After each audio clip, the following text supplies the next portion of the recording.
Parce que de toute façon, tu manifestes déjà tous les jours, tout le temps. Ce n'est pas quelque chose que tu peux mettre sur pause. Bienvenue dans le Mindful Shift Podcast. Je suis Léopoldine et aujourd'hui on va parler manifestation, loi de l'ascension et aussi création consciente. Mais avant de commencer, j'ai une petite question. Est-ce que tu t'es déjà abonné? Parce que si ce n'est pas déjà le cas, je t'invite à rejoindre notre communauté.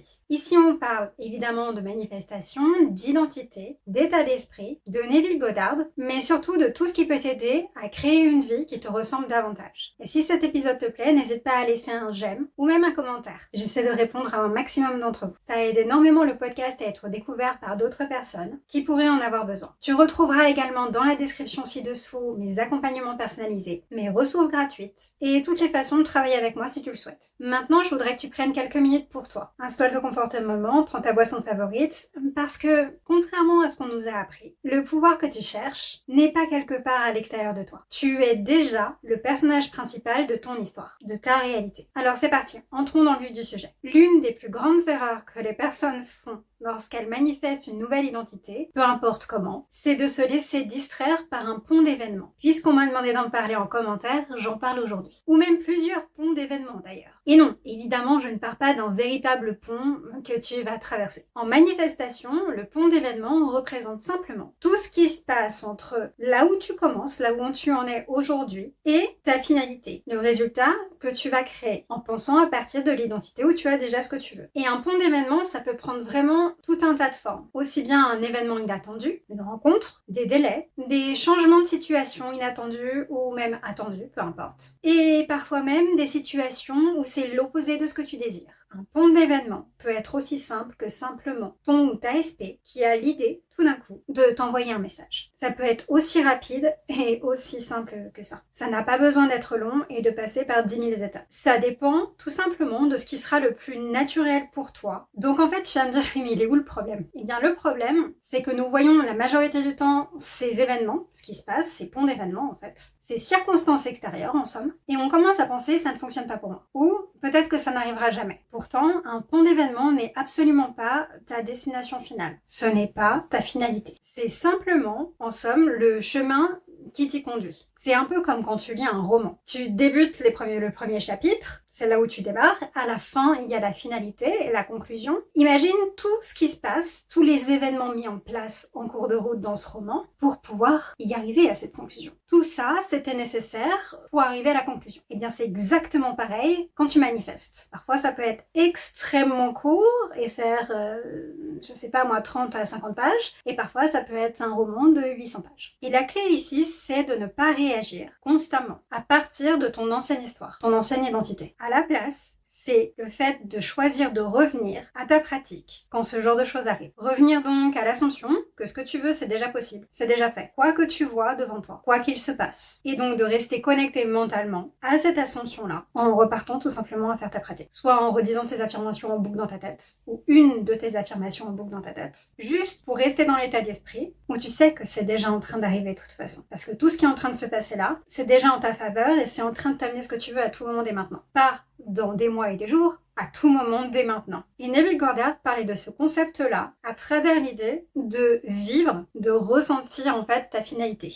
Il ne parlait pas d'émotion. Le fait quand il disait ressentir sa finalité, en réalité ce n'est pas ressentir par tes émotions, c'est simplement être dans l'état d'esprit où tu as déjà ce que tu veux. C'est en pensée. Les émotions ne manifestent pas. Sauf si tu crées la règle pour toi ou si tu te dis constamment qu'elles manifestent. En somme, choisir l'état d'esprit désiré plutôt que de laisser tes circonstances temporaires décider de ta façon de penser. Alors s'il te plaît, lorsqu'un événement inattendu apparaît, ou lorsque les choses ne sont pas encore en train de bouger autour de toi, ou tu as l'impression qu'elles ne bougent pas autour de toi, parce que tu ne peux encore rien voir, ça ne veut pas dire qu'il ne se passe rien en dehors de toi à l'extérieur. C'est juste qu'à l'heure actuelle, ce qui bouge, tu ne peux pas le percevoir, tu ne peux pas le voir. Comme lorsque tu commandes ton plat au restaurant. Tu n'as pas les yeux et tu ne sais pas ce qui se passe dans la cuisine. Tu n'en as aucune idée. C'est la même chose. Tout est déjà en train de bouger, tu ne le vois pas. Point barre. Pour l'instant. Donc s'il te plaît, ne donne pas à ces événements-là ou non-événements-là une signification que ce n'est pas en train d'arriver pour toi ou que tu es en train de revenir en arrière. S'il te plaît, ne fais pas ça. À la place, demande-toi plutôt, et si cela faisait en fait partie du chemin, du pont d'événements qui m'amène à ce que je veux à tout moment dès maintenant. Un pont d'événements n'a absolument pas besoin de tes peurs, tes doutes. Il a simplement besoin que tu continues à persister dans ta nouvelle façon de penser, peu importe la méthode que tu choisis. Parce qu'un pont d'événements n'est que le chemin entre là où tu en es maintenant et là où tu en seras ensuite. Et donc la vraie question, ça devient, comment est-ce que je fais pour rester focalisée sur le résultat final, au lieu de me laisser emporter constamment par tout ce qui se passe autour de moi à l'heure actuelle. Et la réponse la plus simple que j'ai à te donner, c'est de revenir simplement à ta pratique directement. Mais si ça crée trop d'anxiété chez toi, s'il y a trop de peur, trop de doute, et que même revenir à tes affirmations ne semble pas te suffire, il y a une magnifique technique enseignée par Neville Goddard qui s'appelle « N'est-ce pas merveilleux ?» Et la raison pour laquelle j'aime autant cette technique, qui est une question-affirmation, « N'est-ce pas merveilleux ?» c'est qu'elle enlève énormément de pression. C'est pour ça qu'on appelle ça une affirmation générale ou une affirmation couverture. Parfois, certaines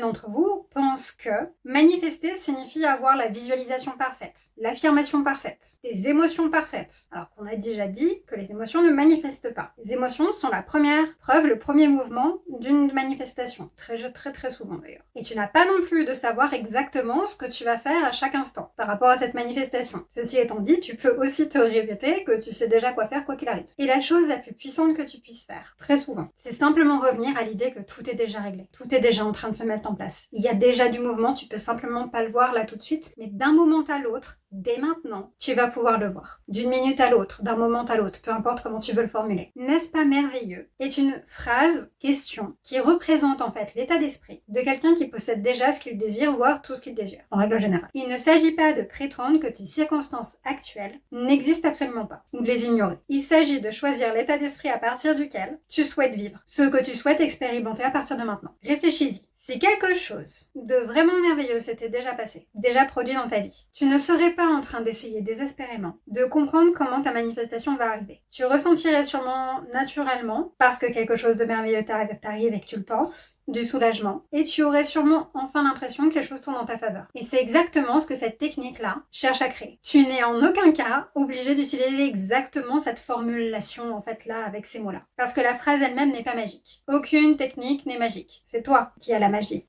rien d'autre. Tes pensées en règle générale, peu importe comment tu les formules, peu importe les mots que tu utilises. Ce qui compte, c'est la signification que tu lui donnes. Donc tu peux tout à fait te dire, à la place, tout fonctionne toujours en ma faveur, quoi qu'il arrive. Ou bien, tout est incroyable dans ma vie en permanence. Ou encore, n'est-ce pas fantastique? N'est-ce pas génial? Peu importe la phrase qui t'amène dans cet état d'esprit. L'état d'esprit où tu as déjà ce que tu veux. Et lorsque Neville en a parlé, Neville a en fait partagé l'histoire d'une de ses étudiantes qui se sentait dépassée parce qu'elle avait énormément de problèmes dans sa vie. Et énormément de choses qu'elle souhaitait manifester. Beaucoup plus de 3 ou 4. Elle voulait changer de vie, entièrement. Donc il lui a proposé, au lieu d'essayer de se concentrer sur chaque problème un à la fois, qu'elle utilise, n'est-ce pas merveilleux, le soir avant de s'endormir, pour incarner enfin l'état d'esprit où tout ce qu'elle voulait, c'était déjà fait, c'était déjà pris en charge. Parce que si c'était merveilleux, ce serait le cas, n'est-ce pas? Ça part de ce principe-là. Et c'est aussi justement ce qui rend cette technique extrêmement puissante et intéressante à utiliser. Et il ne s'agit pas ici de te forcer à croire quoi que ce soit ou de penser que ça va arriver dès demain, que tous tes soucis vont être résolus en une nuit, bien que, encore une fois, si tu crées ta règle par rapport à la manifestation et au temps que ça prend pour toi, ça peut tout à fait être le cas. Mais il s'agit vraiment ici de créer l'identité, de reprogrammer en somme ta façon de penser, pour devenir quelqu'un qui se sent soutenu, épanoui, pour qui sa vie, les choses sont merveilleuses autour de lui, elle, pour qui les choses jouent enfin en sa faveur. Tu peux utiliser cette technique à n'importe quel moment de la journée. Le matin quand tu te réveilles, le soir quand tu vas t'endormir, en complément de tes affirmations actuelles et de ce que tu désires,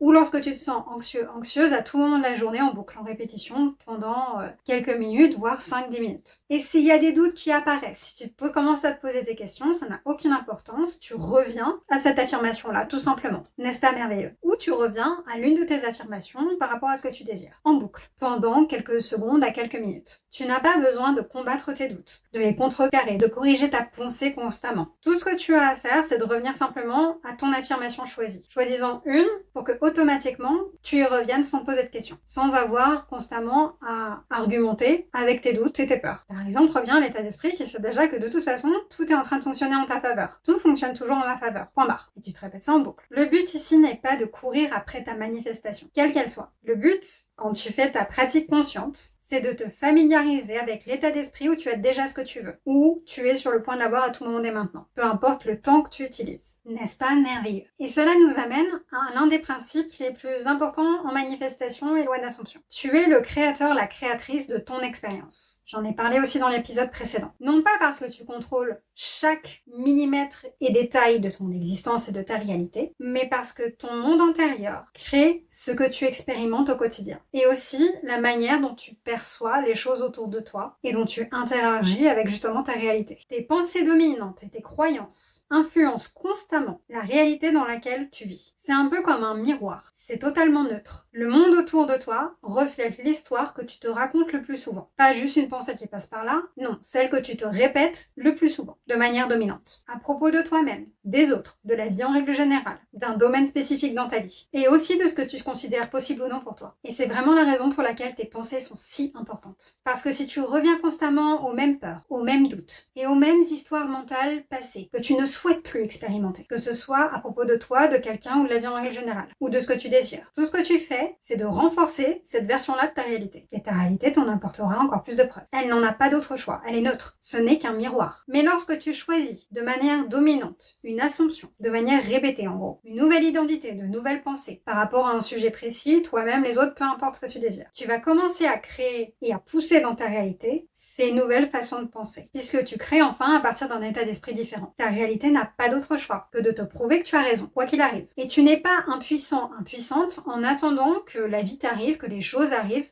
ce que tu expérimentes. C'est toi qui donnes un sens à tes expériences, à chaque fois. C'est toi qui choisis l'état d'esprit à partir duquel tu vis les choses, tu expérimentes les choses, et donc ainsi tu les crées. Ton pouvoir, il a toujours été en toi en fait. À aucun moment, quelqu'un d'autre n'a eu le pouvoir dans ta vie. Maintenant qu'on a parlé de ton état intérieur et de ton pouvoir en tant que créateur-créatrice, je vais répondre à quelques questions que beaucoup d'entre vous, que j'ai pu voir en commentaire ces derniers temps, mais aussi en règle générale par rapport à la manifestation. Par rapport aux personnes qui découvrent la loi de l'Assomption, d'abord, qu'est-ce que je dois dire dans mes affirmations? Les meilleures affirmations sont celles qui te semblent naturelles pour toi. Celles qui t'aident mentalement à rester dans la version où c'est déjà à toi. Donc, au lieu de répéter des phrases qui ne sont pas les tiennes, ou qui te semblent complètement surfaites, trop longues, trop compliquées à te dire, que tu ne dirais pas à ton ou ta meilleure amie lorsque tu parles de ce que tu veux comme étant déjà à toi. Choisis des pensées, parce que les affirmations sont juste ça, des pensées que tu as dans ta tête avec des mots, que tu dirais naturellement à ton ou ta meilleure amie si tu parlais de ce que tu veux, comme si tu l'avais déjà ou comme si tu étais sur le point de l'avoir à tout moment dès maintenant. C'est vraiment aussi simple que ça, en fait, de le formuler. Qu'est-ce que tu dirais naturellement à une personne de confiance si tu en parlais? Et s'il vous plaît, je vous invite vraiment à les faire assez courtes. Parce que plus c'est court, plus vous allez pouvoir vous le répéter très souvent et accumuler un nombre de répétitions suffisant pour que ce soit poussé rapidement dans votre réalité. Ne faites pas des phrases à rallonge. Si vous ne pouvez pas le dire en une seule respiration, c'est trop long. Je vous recommande personnellement par expérience de limiter aussi vos affirmations sur un sujet entre une affirmation à 3 voire 4 grands maximum affirmations. Vous n'en avez pas besoin de 10 ou de 50. Une affirmation toute seule, c'est très bien. 2, ça peut être très bien par exemple avec une affirmation sur le concept de soi. 3, 4 grand maximum. Par exemple, au lieu de te forcer à répéter « j'ai déjà tout ce que je veux », alors que ce n'est pas quelque chose que tu dirais naturellement dans ta tête, ou comment tu parlerais à ton ou ta meilleure amie à propos de ça. À la place, tu pourrais simplement dire « tout s'arrange toujours pour moi, quoi qu'il arrive ». Ou tu pourrais te dire « je reçois toujours tout ce que je désire, si facilement et rapidement. J'obtiens toujours tout ce que je veux, sans exception ». Une autre question fréquente. Peut-on manifester plusieurs choses en même temps? Oui, évidemment que tu peux. Tu es déjà en train de créer de toute façon et de vivre plusieurs expériences simultanément. Dans ta tête, tu as plus de 70 000 pensées par jour sur des tas de sujets différents. Donc, tu manifestes déjà plusieurs sujets en même temps, inconsciemment différents. Oui, c'est tout à fait possible. L'important ici, c'est vraiment d'éviter de te submerger et de te dire je vais affirmer 10 à 30 minutes par jour sur un sujet et puis un autre et puis un autre, sachant que pour chaque sujet tu vas devoir essayer d'affirmer autant. Évite de te sentir submergé ou de t'imposer du temps de pratique que peut-être tu n'as pas dans ta journée. Je dirais simplement que si tu as déjà 2 ou 3 manifestations en cours, c'est déjà bien et pas mal. En essayant que l'une d'entre elles soit par rapport à ton concept de toi, je te recommanderais, notamment par rapport à tes règles en manifestation. Mais si tu as plus de désirs que tu souhaites manifester en même temps que 2 ou 3, dans ces cas-là, je te recommande une affirmation générale ou couverture. Exactement comme on vient d'en parler. Du type, n'est-ce pas merveilleux? Ou tout est toujours parfait dans ma vie. Tu peux faire une liste de ce que tu veux et aussi affirmer par exemple, j'ai tout ce qu'il y a sur ma liste. Ça peut être aussi simple que ça si tu le souhaites. Tu peux manifester vraiment tout ce que tu veux. Peu importe que ce soit des amitiés, des relations amoureuses ou amicales ou même de business, des opportunités, vraiment tout type de connexion est possible. Il n'y a aucune limite à ce que tu peux manifester. Et lorsqu'on parle de relations, ça n'a rien à voir avec forcer une connexion en fait dans ta réalité. Absolument pas. Il s'agit simplement d'incarner mentalement la version de toi qui vit déjà ces expériences. Il ne s'agit pas de manipuler ou de forcer qui que ce soit dans la 3D. Comment est-ce que tu penserais si tu avais déjà ce type d'amitié et de relation? Aussi, un point important, tu n'as pas besoin de visualiser pour pouvoir manifester. Il n'y a pas de pratique mieux qu'une autre. Personnellement, oui, tu as le droit d'avoir ton avis parce que pour soi, et là c'est subjectif, tu peux tout à fait aimer une pratique plus qu'une autre, une pratique peut te convenir plus qu'une autre. Personnellement, on le sait ici, c'est les affirmations pour moi. Parce que je trouve qu'elles sont beaucoup plus simples et faciles à implémenter à tout moment en fait dans ta journée. Je trouve que c'est même la complémentaire d'une autre pratique telle qu'écrire dans un journal ou visualiser parce que parfois tu n'as ni le temps ni la disponibilité mentale pour pouvoir le faire lorsqu'une circonstance apparaît ou lorsque tu commences à douter, etc. Pourtant, je suis visuelle. Mais personnellement, lorsqu'il y a du doute et de l'anxiété, je n'y arrive pas. Pour moi, il est bien plus simple de revenir à des mots et à des affirmations. Et je sais que pour certaines personnes, c'est pas possible. Certains d'entre nous imaginent des images extrêmement claires, comme si c'était des films en fait, et c'est ce qui leur convient mieux parce qu'ils le font naturellement tout le temps, toute la journée. Mais d'autres non. La visualisation peut être un outil. Maintenant, si c'est ta façon de penser primaire, c'est plus qu'un outil pour toi, c'est ta façon de penser primaire. Et donc du coup, ce sera forcément potentiellement celle que tu vas choisir pour pouvoir manifester. Mais en aucun cas, ce n'est une obligation. Et si tu n'arrives pas à imaginer ou avoir des images, parce qu'il y a certains d'entre nous qui ne peuvent pas, ne t'inquiète pas. À partir du moment où tu te répètes une affirmation, quoi qu'il arrive, à force de répétition, ton inconscient crée déjà des images. Il le fait très bien sans que tu aies besoin de te forcer. La base et le plus important, c'est vraiment l'assumption que tu choisis d'entretenir, de te répéter de manière constante, de manière cohérente dans ta journée. En ce qui concerne les délais, j'en ai déjà parlé, j'ai fait un épisode en fait sur le temps en manifestation, où je vais bien plus en profondeur, mais on va encore en parler aujourd'hui un petit peu. Notamment, est-ce que tu peux fixer une date limite pour ta manifestation? Tu peux tout à fait fixer une date spécifique pour que ta manifestation se produise et se passe. C'est ce qu'on appelle manifester sur un temps précis. Tu peux tout à fait le faire. Mais la vraie question ici, c'est est-ce que cette date te fait te sentir excité, te donne envie en fait de faire ta pratique et te motive à le faire et ne te met pas de barrière? Ou au contraire, est-ce que ça t'angoisse? Ça te crée plus de stress? Ça te crée plus de doutes, plus de freins, plus de résistance en somme, parce que ça te met de la pression. Les deux sont tout à fait valides. Choisis la version qui créera moins de résistance pour toi. Parce que la relation avec ce que tu désires et le nouveau dialogue mental que tu entretiens, c'est bien plus important qu'une date précise. Et surtout, quoi qu'il arrive, si ce que tu désires n'est pas encore entièrement manifesté à cette date-là, lorsque tu y arrives enfin, ne lâche rien et persiste. Ce n'est pas une raison pour abandonner. En aucun cas. Continue à persister jusqu'à temps que tu obtiennes exactement ce que tu veux. Ça ne doit pas être une raison pour abandonner. Quand il s'agit de manifester une personne spécifique, l'une des choses les plus importantes, c'est d'arrêter de placer cette personne sur un piédestal. Parce que cette personne n'est ni plus spéciale, ni plus puissante, ni plus difficile à atteindre que toi. Mais toi, par contre, tu devrais te mettre sur le piédestal. La relation que tu désires peut commencer par l'assumption que tu es toujours aimé, toujours choisi, toujours désiré, quoi qu'il arrive, et que tu es le prix à gagner. C'est toi, pas cette personne, qui est le prix à gagner. J'en ai déjà parlé dans plusieurs épisodes sur les SP. J'ai créé une playlist pour justement les personnes spécifiques. Et enfin, une autre question, c'est comment est-ce qu'on manifeste réellement? Au fond, en fait, tout revient à ceci. Tu décides de ce que tu veux. Tu choisis l'assumption que c'est déjà fait, ou sur le point d'être le fait à tout moment dès maintenant. Puis tu y reviens encore et encore et encore et encore en pensée. Tous les jours, de manière cohérente. Plusieurs fois par jour. Entre 10 à 30 minutes par jour. Et aussi à tout moment où tu y penses au cours de ta journée. Que ce soit une fois ou 20 fois. Autant de fois que nécessaire, jusqu'à temps que tu obtiennes enfin, entièrement, ce que tu veux. Parce que de toute façon, tu manifestes déjà tous les jours, tout le temps. Ce n'est pas quelque chose que tu peux mettre sur pause. La manifestation n'a pas de bouton off. Elle fonctionne que tu y crois ou non. Elle fonctionne que tu manifestes consciemment ou non. Tout ce que tu peux faire, c'est rediriger et le faire de manière consciente pour que ça fonctionne en ta faveur cette fois-ci. Donc la seule différence de le faire de manière consciente, c'est de pouvoir choisir l'histoire que tu te racontes en boucle et une histoire qui va te soutenir et être en ta faveur pour une fois, plutôt que l'inverse. Quelque chose que tu souhaites expérimenter. Merci beaucoup de m'avoir écouté. Si tu souhaites soutenir le podcast, le plus simple est de mettre un j'aime, commenter et partager avec quelqu'un qui en aurait besoin. Souviens-toi, ce n'est pas la fin tant que tu n'as pas obtenu ce que tu veux. À très vite!